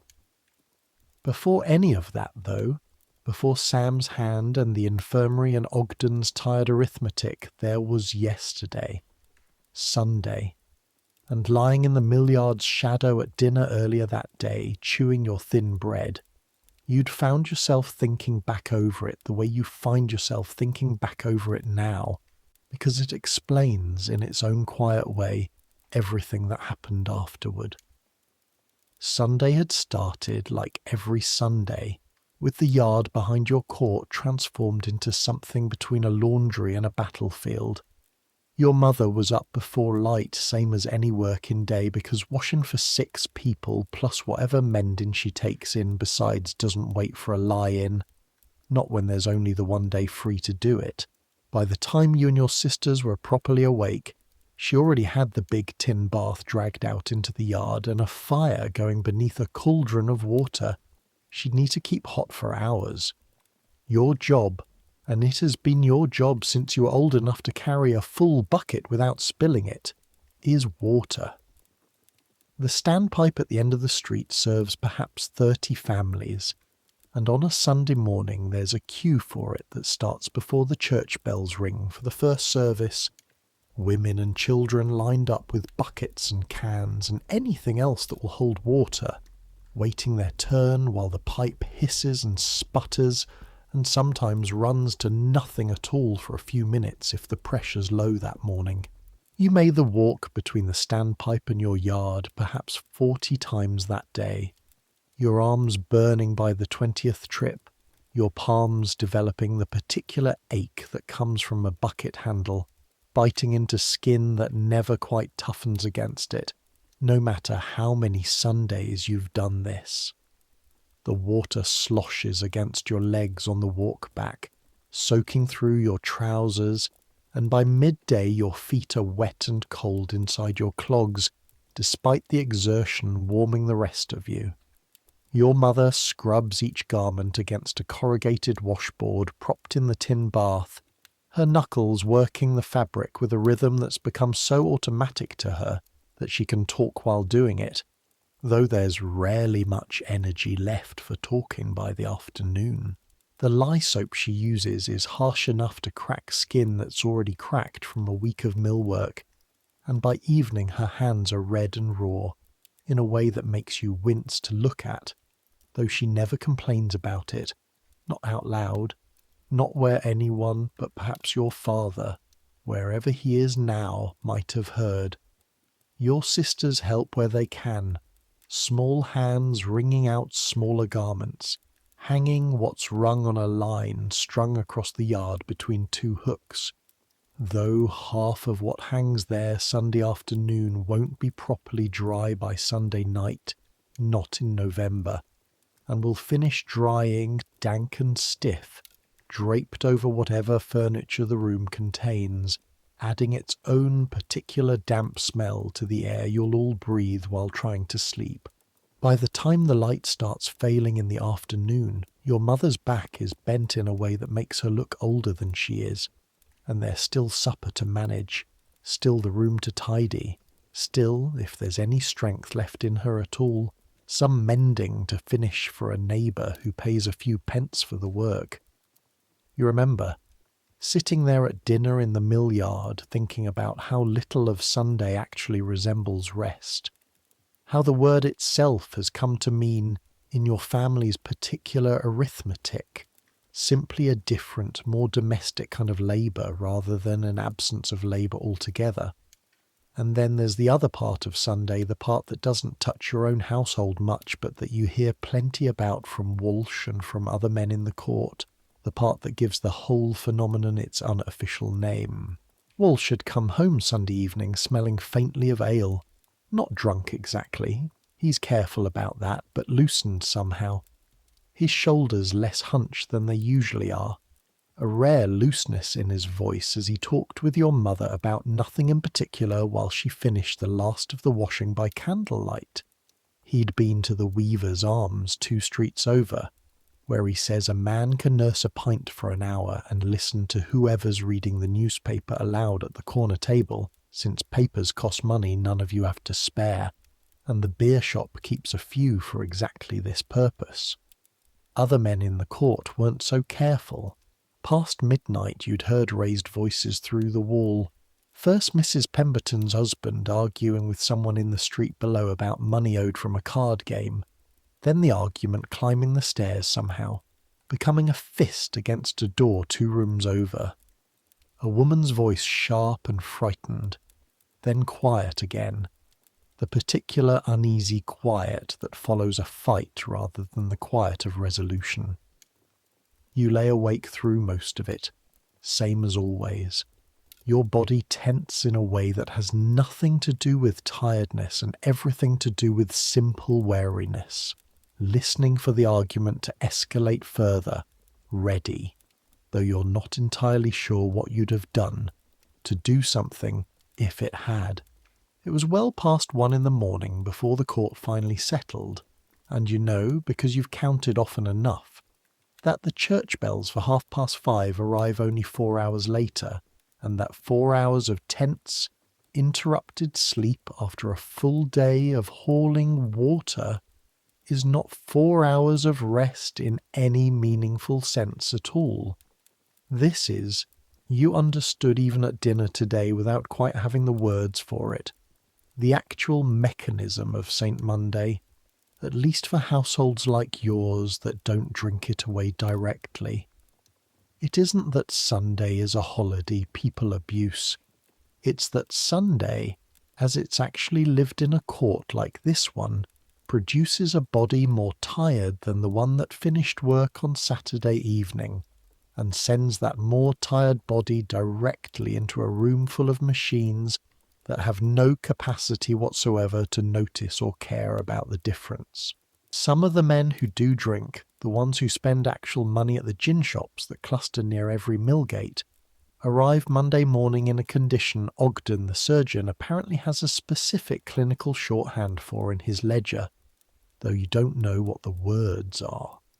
You've seen it yourself, men swaying very slightly as they line up at the gate, their eyes not quite focusing, their hands when they reach for a broken thread an hour into the shift, moving with a heaviness that isn't the same as simple fatigue, something looser and more dangerous underneath it.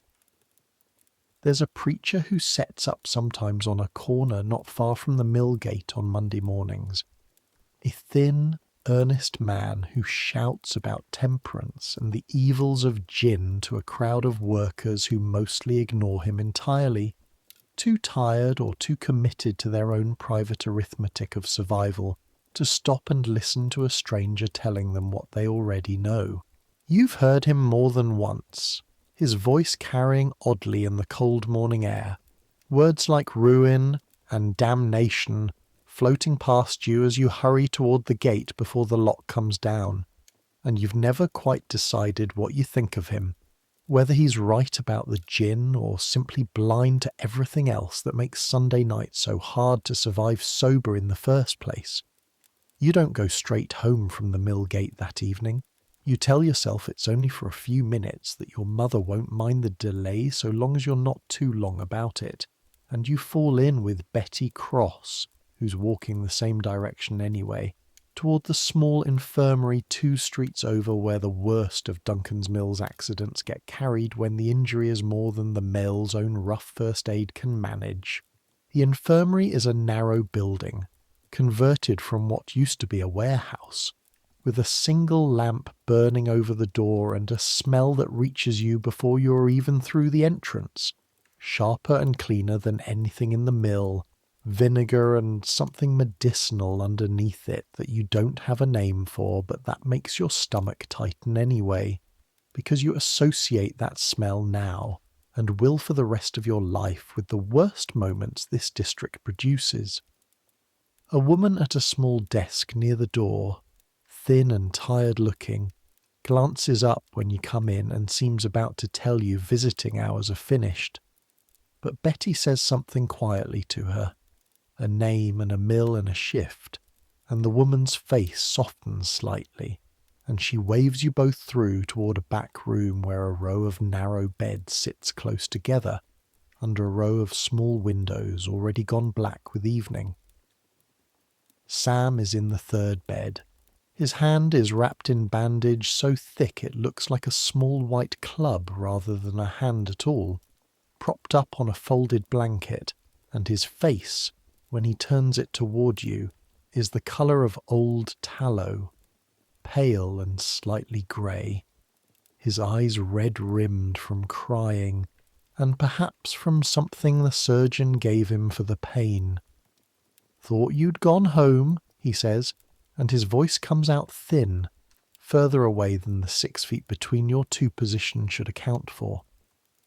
"Wanted to see you weren't dead, you say," because that's the kind of thing boys your age say to each other, instead of anything closer to what you're actually feeling. And Sam manages something that's almost a laugh, though it turns into a wince halfway through. The mill surgeon, Ogden, is at the far end of the row checking on another patient. An older man with his leg in a splint from some accident Betty tells you happened at a different mill entirely, a rope and pulley system that gave way under a load it shouldn't have been asked to carry.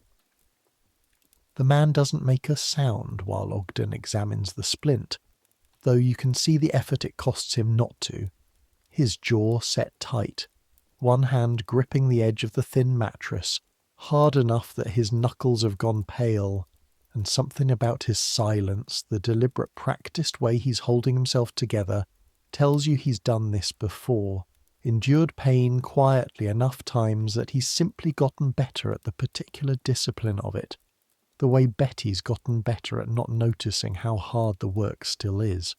The woman at the desk near the door, you learn from Betty in a low voice on the way past a second time, is not a nurse exactly, nothing so formal as that, but a widow who took the position some years back after her own husband died of injuries, sustained at a mill not far from this one, and who has stayed on ever since, keeping the small admissions book, fetching water and clean linen when Ogden calls for it, present at more deathbeds and more recoveries than either you or Sam could easily imagine.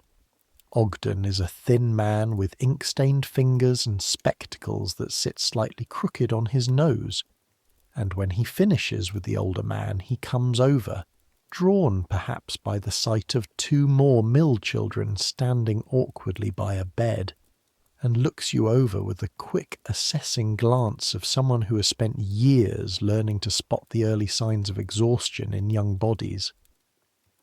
"You work the same room?" he asks. "Yes, sir. Same shift." He nods slowly as if this confirmed something he already suspected. "Monday," he says, not quite a question. "Yes, sir." "Thought as much." He glances at Sam's bandaged hand, then back at you, and something in his tired, ink-stained face settles into an expression you'll remember for a long time afterward.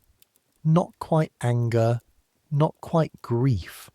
Something more like a weary, accumulated frustration, with a pattern he's watched repeat itself for years without any power to change it.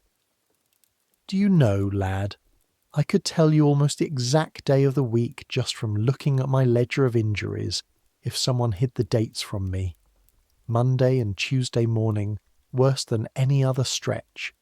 Every mill in this district, every season, near enough every year I've kept the book, I've written letters about it, to the Mill Owners Association, to a doctor in London who collects such figures for a report he's compiling. Nothing changes. Why not, sir? You ask. Because it seems like the kind of question you're allowed to ask a man in this particular room, at this particular hour, in a way you'd never be allowed to ask Hargreaves on the mill floor. Ogden considers this for a moment, glancing down the row of beds, at the man with the broken leg, at Sam's bandaged hand, at whatever other injuries lie beneath the blankets further down that you can't see from where you're standing. Because changing it would cost something, he says finally. Shorter hours. A proper rest day that's actually restful, not one that costs more effort than the working days. Guards on the machinery that slow the pace of production even slightly. Every one of those things cost money, and the men who'd have to spend it and not the men lying in these beds. It's a simple enough arithmetic when you look at it plainly. It's only difficult to accept if you're the one doing the arithmetic with your own fingers. He says this without particular bitterness, in the flat, tired voice of a man who has made his peace with a situation he can't fix, and turns his attention back to Sam checking the bandage, asking him gently to wiggle whatever fingers remain, noting something in a small book he carries in his coat pocket. He'll keep the hand, Ogden says to you and Betty, once he's finished, in the quieter, more clinical voice of a professional, delivering a prognosis rather than a philosophy. 2 fingers gone at the first joint, the middle and the ring finger. He'll manage. Plenty of good pieces work a frame with fewer fingers than they started with. It changes how you catch a thread, that's all. He'll need to learn the new way of it. Will they take me back? Sam asks, and there's a rawness in the question that has nothing to do with his hand. A question about whether an employer who fined men sixpence for arriving late has any particular patience for one who's now slower at his work than he used to be. Ogden's face does something complicated, caught between honesty and kindness. That's not for me to say, lad. I'd tell them they should. Whether they will is Josiah Duncan's arithmetic, not mine. You don't stay much longer after that. There's not much more to say, and Sam looks exhausted in a way that goes beyond his injury, the particular exhaustion of a body that's been through shock and now just wants darkness and quiet. And Betty steers you gently back toward the door with a hand on your shoulder, much like the one she used on the mill floor that afternoon. On the way, you pass, as you always do on this particular street, the lit window of a draper's shop that caters to a very different class of customer than anyone in your court could ever afford to be. Through the glass, warm with lamplight from inside, you can see bolts of fabric arranged with the same careful, theatrical precision your mother once described from that house on Cheetham Hill. Deep reds and blues in cloth so fine it seems to hold the light rather than simply reflect it. A display clearly meant to be looked at by people passing on the street, even if most of those people, like you, will never once cross the threshold to buy anything inside. A woman in a heavy fur-trimmed cloak is just leaving the shop as you pass, a parcel wrapped in paper and tied with ribbon tucked under one arm, and for a single unguarded second, before she climbs into a waiting carriage that must have cost more than your entire family will earn in a decade, her eyes pass over you and Betty standing on the pavement, register nothing of particular interest and move on. You are, to her, exactly what you were to the merchants Betty once told you about, who trade at grander exchanges than any street in Ancoats will ever see. Simply part of the scenery, a fact of the pavement no more remarkable than a lamppost or a stray dog. You don't resent her exactly, not in any sharp or specific way, though something in your chest tightens slightly at the sight of that parcel, at the easy, unthinking wealth of it, set against the bandaged hand you've just left behind in a narrow bed 2 doors down. It is simply you're beginning to understand the way your mother understands it. One more piece of the same wide gap you first glimpsed properly from that hillside in the spring. The gap between what's fair and what is, and you've learned, same as she has, which of those two things you actually have any power to change tonight. Outside, the evening has fully settled in, the cold sharper now that the sun's entirely gone, and the street between the infirmary and your own court is busier than you expected at this hour. A small ragged market having sprung up along one side, women selling odds and ends by lamplight, a few loaves gone stale enough to be sold cheap, some bruised vegetables, a man with a barrow of coal by the scuttleful for households too poor to buy it any other way. The smell of the street is its own particular mixture, coal smoke and rotting vegetable matter, and faintly frying fish from a stall further down.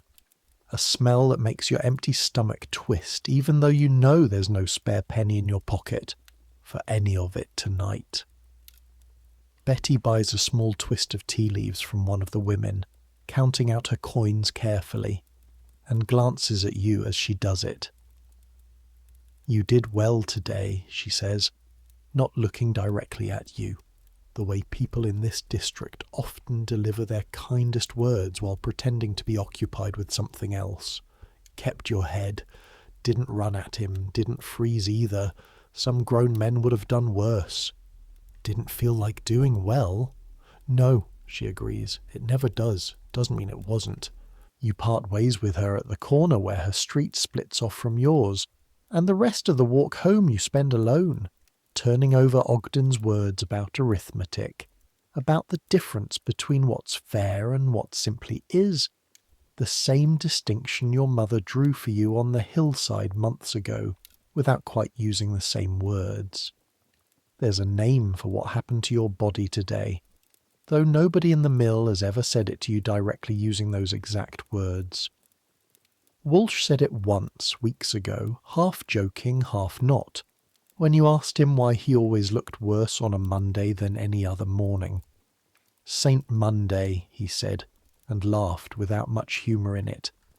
"Oldest holiday in England, that. Older than Christmas, if you ask some men round here. You didn't understand it then the way you understand it now, lying in the dark with the day's accident still replaying behind your eyes every time you blink. St. Monday isn't a real saint. It's what the older hands call the unofficial custom, half a century old at least, of treating the day after payday, or the day after any Sunday with money still jangling in a pocket, as an extra holiday nobody granted and nobody's employer recognises. Men who've drawn their wages on Saturday night spend a good portion of Sunday and sometimes half of Monday morning in the beer shops and gin shops that cluster thick around every mill gate in Manchester, because after 6 days of 13-hour shifts, a man wants something that feels like his own time, even if it costs him a fine, even if it costs him his position entirely if the overseer's had enough of him. Walsh doesn't observe St. Monday. Not really. Not the way some of the men in his room at the foundry do. He can't afford to. A day's fine would mean a day without bread for the two of you sharing that corner, and he's told you in his quiet way that he decided years ago it wasn't worth the trade. But he's seen it plenty, the ritual of it, the particular staggering procession of men arriving late to work on a Monday morning, still half drunk from Sunday night, sometimes still drunk from Sunday afternoon, their hands unsteady in exactly the kind of work where unsteady hands and turning iron do not belong in the same room. You think about this now, lying awake, turning Sam's accident over in your mind the way your tongue keeps returning to a sore tooth. Sam wasn't drunk. Sam's 12, same as you, and the beer shops don't serve boys his age even if he had the pennies to spend, which he didn't. But the men working the frames on either side of him, the fully grown spinners whose job it is to keep the whole machine running at pace, some of them had come in this morning smelling of last night's ale, moving just a fraction slower than they should, reacting just a fraction later than the machine required, and you wonder, though you'll never know for certain, whether that fractional slowness rippled outward somehow, whether the whole rhythm of the room was thrown by half a beat before Sam's hand ever went near the carriage rail. Hargreaves knows about St. Monday better than almost anyone, because keeping a floor full of tired, sometimes hungover workers moving at the machine's relentless pace is the actual substance of his job more than watching for slack thread or finding latecomers. He wasn't always an overseer. You learned this by accident months ago from Betty Cross, who's worked under him for 6 years and remembers him as a young man on the floor same as you, before an accident of his own. A bad scald from an engine pipe that left a mark down the whole left side of his neck you've seen peeking above his collar, took him off the frames and put him, eventually, into the grey coat of authority he wears now. He knows what it costs, Betty told you once quietly, when Hargreaves had passed out of earshot after fining a man half a day's wage for arriving 40 minutes late on, of course, a Monday. That's why he's harder about it than some of the others. Not because he doesn't understand, because he does. You didn't fully believe her at the time. Hargreaves has never struck you as anything other than a wall of a man, red-faced and short-tempered, more likely to shout than explain. But you think of it differently tonight, remembering the way his hands moved so quickly and calmly to fashion a tourniquet out of torn shirt fabric while Sam screamed, remembering that he didn't shout at Sam even once, not then, not afterward. Whatever hardness lives in Hargreaves seems to switch itself off entirely in the exact moment a body goes wrong beneath a machine, replaced by something closer to a grim, practiced competence, the competence of a man who has seen this particular disaster enough times that his hands know what to do before his mind has finished catching up. He found you once, back when you were still small enough to be a scavenger crawling beneath the frames, wedged as far back under the machine as the space allowed, not stuck exactly, just frozen, your nerve having failed you for one terrible half-second as the carriage began its run toward you. You don't remember exactly what he said. You remember that he didn't grab you or shout, that he crouched at the edge of the moving zone and talked you through the timing in a low, steady voice until your body remembered how to move on its own, and that afterward, once you were clear and shaking on the far side, he'd said only one thing gruffly, not looking at you, already walking away to check on the next row. Fear's not the problem, lad. Fear that stops your feet, that's the problem. Learn the difference, and you'll keep all your fingers a good deal longer than most. You've thought about that sentence more times than you could count since, on every Monday morning when your body feels a half step behind itself, on every occasion when a thread breaks close enough to the carriage rail that your stomach drops before your hands have even finished the catch.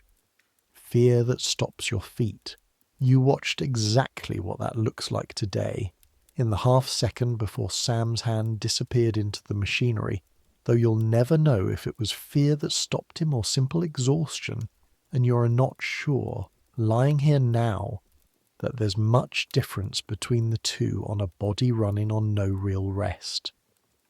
Your mind drifts, the way it does on nights after something has shaken it loose from its usual grooves, to a Sunday back in the spring, one of the rare good ones, when your mother had a little extra from a week of steady overtime and decided, instead of the full washing ritual, that the four of you would walk out past the edge of the built-up streets to where Manchester still has something resembling open ground, a low rise near Cheetham Hill, where you can see a fair stretch of the city laid out below.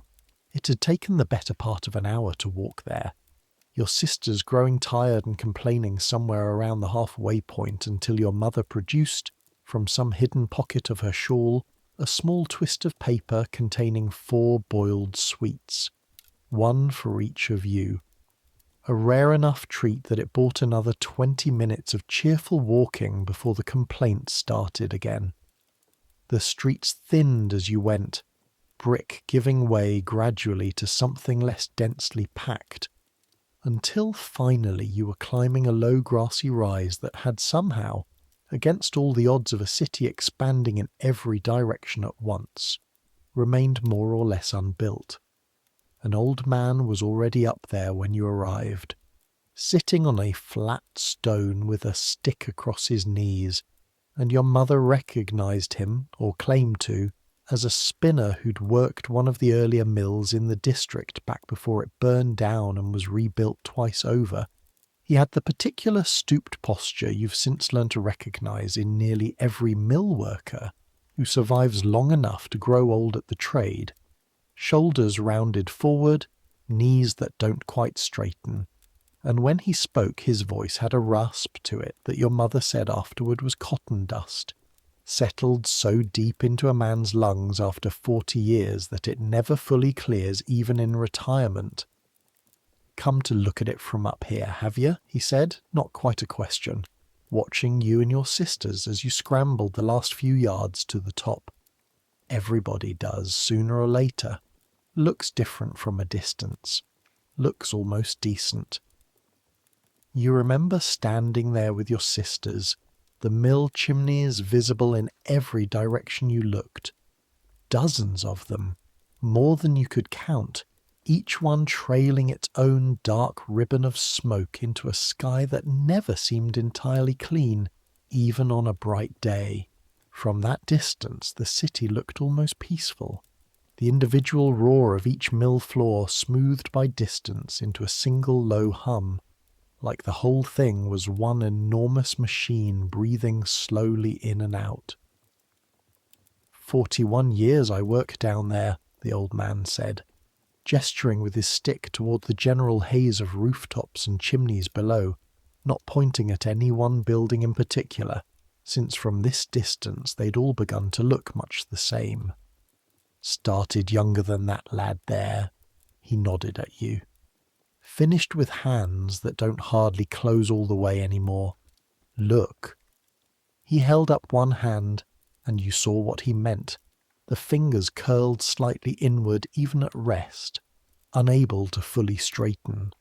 The particular deformity that comes from decades of repetitive motion in cold, damp mill air. Your mother made a small sound of sympathy, and the old man shrugged, not looking for sympathy particularly, just stating a fact the way he might state the weather. "Wouldn't trade the wages for farm work, mind," he added. "Starved plenty on a farm before I came here. Just saying it costs something. Everything down there costs something. Question's only ever whether what you get back is worth what it takes."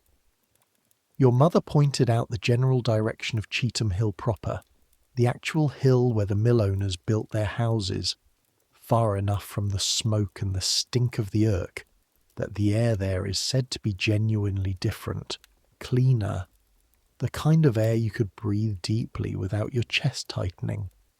She'd delivered mending there once, years ago, to a house belonging to a mill owner's wife, and she still talks about it sometimes, almost involuntarily, the way you might talk about a dream that stuck with you. "Carpets in every room," she said. "A fire in a grate big enough to roast a whole sheep, though of course they didn't use it for that. Curtains of a green so deep and clean it looked, she said, like something from a painting. Nothing like the grey-brown fabric that hangs in every window in Ancoats within a month of being hung new. A cook, a housemaid, a boy who did nothing all day but polish silver and answer the door. Josiah Duncan's house is bigger even than that one, she told you that day on the hill, though you're not sure how she knew, and it doesn't much matter whether the detail was exactly accurate. What mattered was the shape of the thing she was describing. The enormous gap between the world that built itself around your family's single rented room and the world that grows, quietly, comfortably, on money made from that same room's 12-hour days. The old man had laughed at that. Dry, wheezing sound. Aye, every brick of it paid for by lads like yours down there in the smoke. Funny thing is, he's never once set foot on my old spinning room floor in 41 years I worked it. Not once. Sends men to do that. Overseers, managers, never comes himself. Wouldn't know my face if he passed me in the street, and I turned half his profit for him for 4 decades. You remember asking her, that afternoon on the hill with the whole smoking city spread out below, whether it was fair, and she'd been quiet for a long moment before answering, in the particular flat, tired voice she uses for things she's decided long ago not to fight anymore. Fair's got nothing to do with it, love. There's what's fair, and there's what is. Best you learn early which one you can actually change. The old man had nodded slowly at that, as if it confirmed something he'd worked out for himself long ago and never quite managed to put into words so simply. She's right, lad. I spent 30 of my 41 years angry about the difference. Last 11, I just tried to keep my hands whole and my family fed. Angry didn't buy an extra loaf. Careful did some weeks. You didn't understand any of it fully. Not at 7 years old, standing on a hillside with the wind in your hair for the first time in months. The sweet dissolving slowly and sweetly on your tongue, your sisters already losing interest and chasing something in the grass a little further down the slope.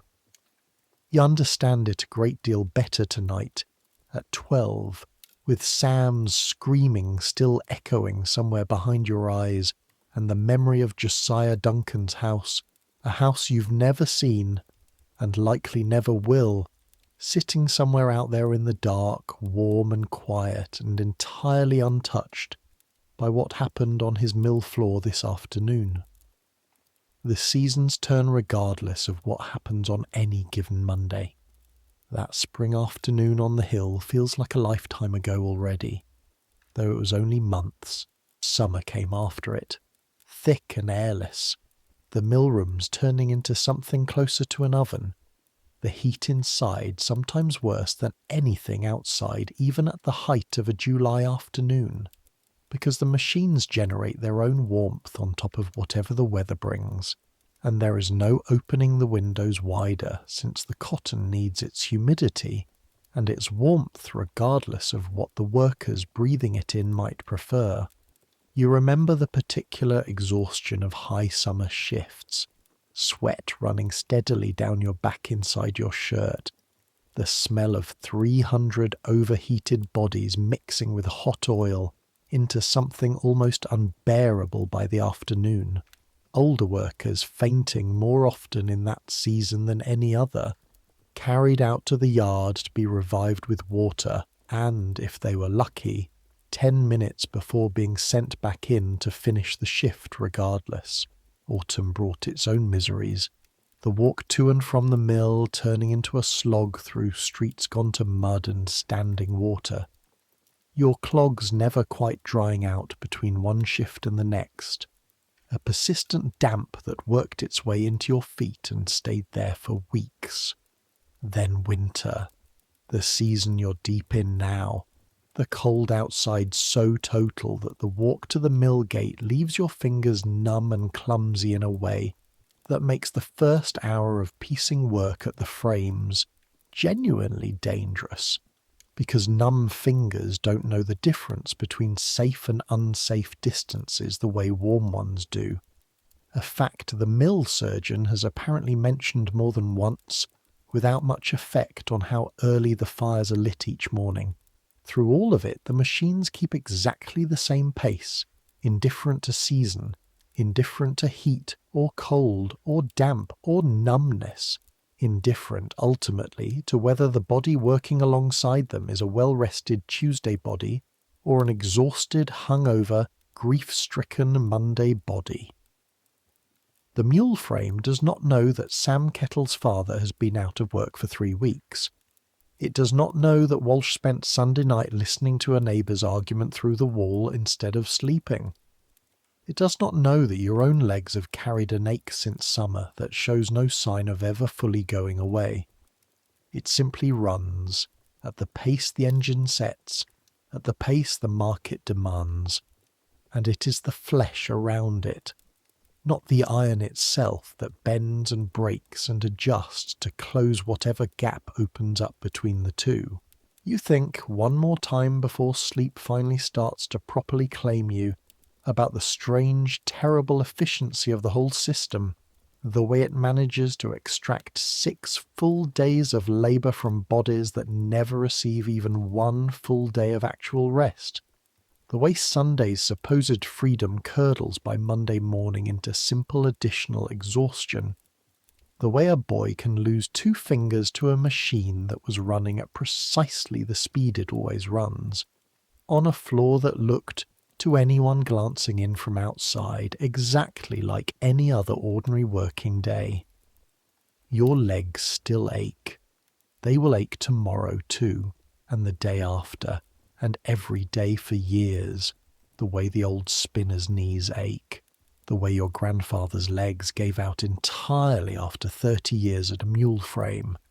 This is simply what the mill takes from a body over time, a slow tax paid in joints and tendons and the particular stoop that older mill workers all seem to develop, whether they've had a specific accident or not.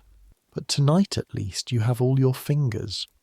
Tonight at least the bad thing happened to someone else, and you feel the guilt of that thought even as you think it, because wanting to be safe doesn't mean wanting Sam to have been the one who wasn't.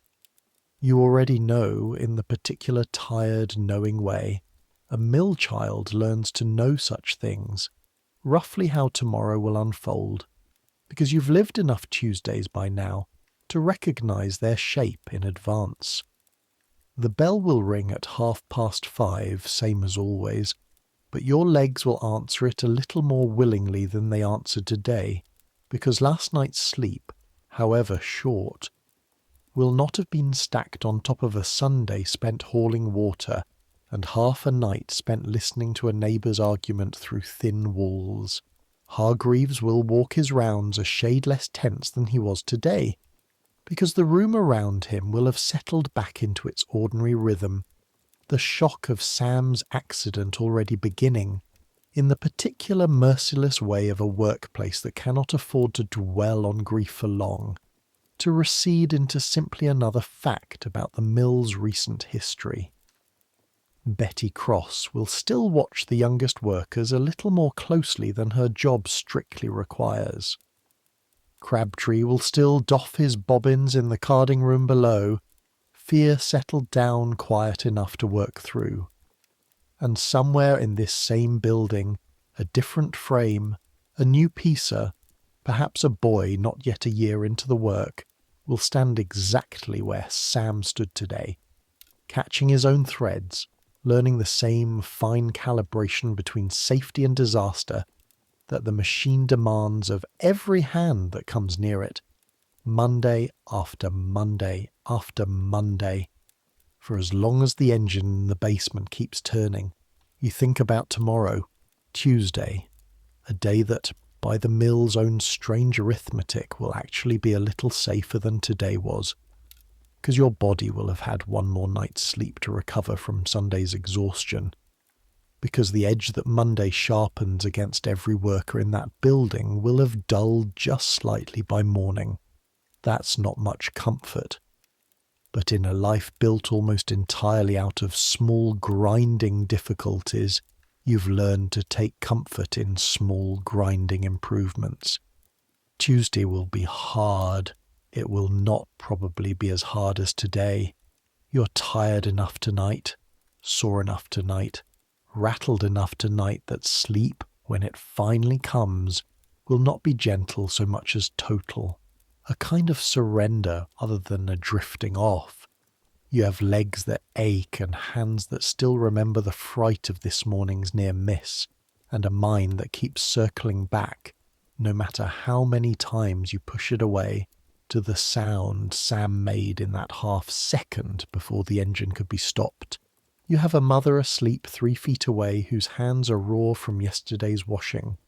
You have 2 sisters whose breathing has settled, finally, into the slow, even rhythm of true sleep, untroubled by anything except perhaps a dream about the boiled sweet from that spring afternoon on the hill. You have a lodger snoring quietly in the corner who spent his own day making noise for someone else's profit, and has none left over for himself tonight beyond this small, unglamorous rest. That is what this room holds. That is what this family has tonight. Instead of carpets or curtains the colour of a painting, or a fire big enough to roast a sheep nobody would ever actually roast on it. It is not much. It has to be enough, because tonight it is all there is, and tonight at least it is intact. Let it come then. Let the ache in your legs finally soften into something duller, something the darkness can absorb the way it absorbs everything else in this room. The damp in the walls, the smell of cotton dust that never fully washes out, the small ordinary griefs of an ordinary Monday. Let the sound of the mill, still ringing faintly somewhere behind your ears the way it always does after a long shift, the ghost hum of spindles and shafting that follows you home some nights and takes an hour to fade. Let that sound fade now, properly, all the way down into silence.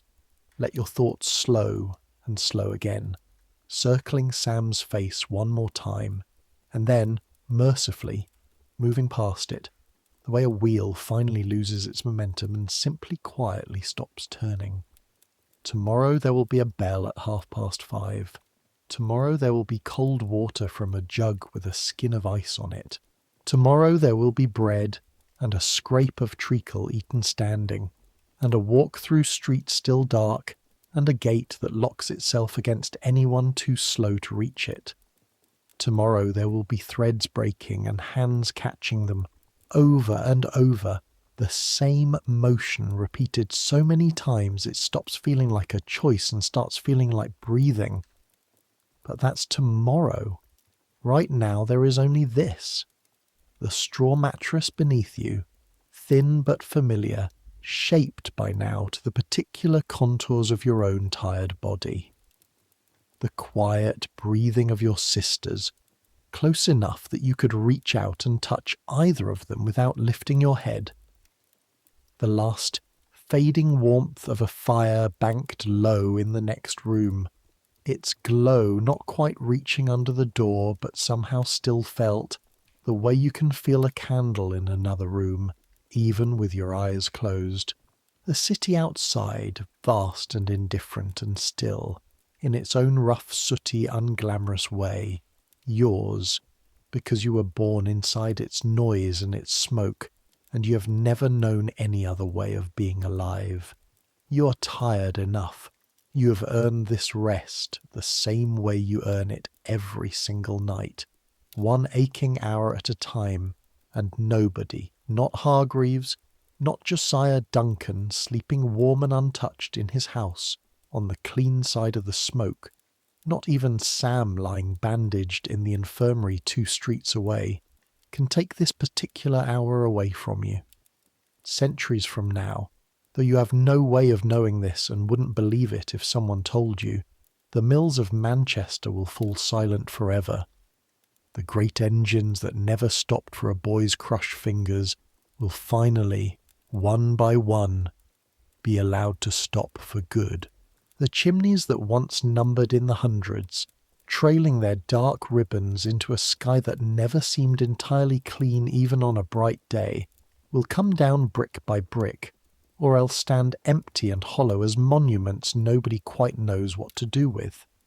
The buildings themselves will become museums, or flats, or simply rubble cleared for something else entirely, and people living in cities and ways of life you cannot begin to picture from inside this small dark room will read about children working 13-hour shifts beside unguarded machinery, and feel a kind of disbelief that such a thing was ever considered ordinary, ever written into ledgers and wage books as simply the cost of doing business.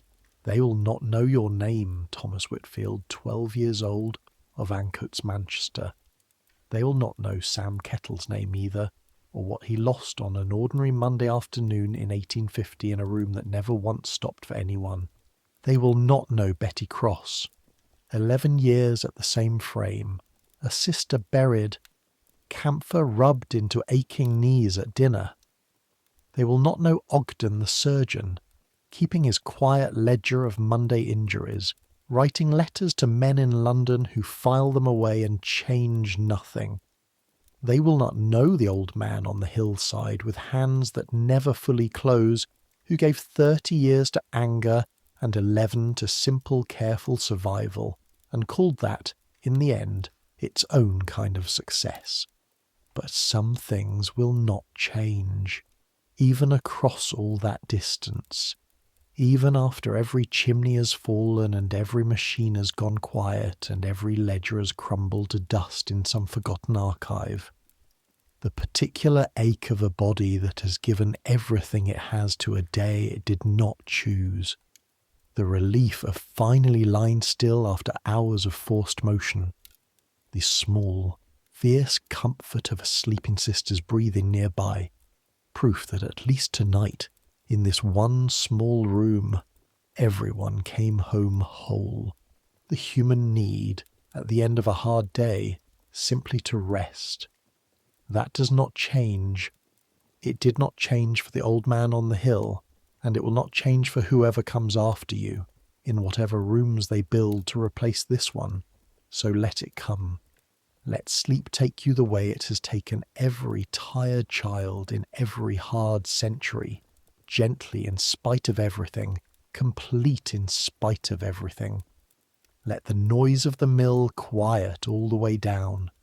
Let the fear of tomorrow's frame and the grief of today's accident and the small unfairness of Josiah Duncan's warm dark house sitting untouched somewhere beyond the smoke, let all of it soften and blur and finally stop demanding your attention.